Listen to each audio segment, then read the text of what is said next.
retro üslubunda olacaq. Bu bir mənalıdır. Biz nəyə oxşuyuq? Bu mamalarımızın cehizi var idi. Bax o tipdə ayağı balaca tumbalar, vintage. Ay sağ olun.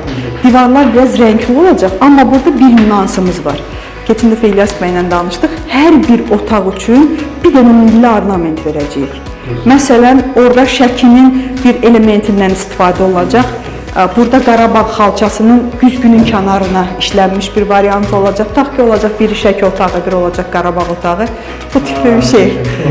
Burada işıqlanma nedir? İşıqlanmanın hamısı patologdan gedəcək. Gizli işıq var deyirlər. Gizli işıq deyil, əksinə. Bütün şunurların hamısı üstdən gedir. Rozetka включателlər divarın üstündə çıxıntılı formada olur.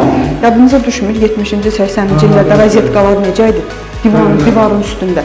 Bir dənə onları eləyə bilərik, amma gizli o şəkildə eləyə bilərik, ancaq yatağın yanındakiləri. Divar içi ola bilər.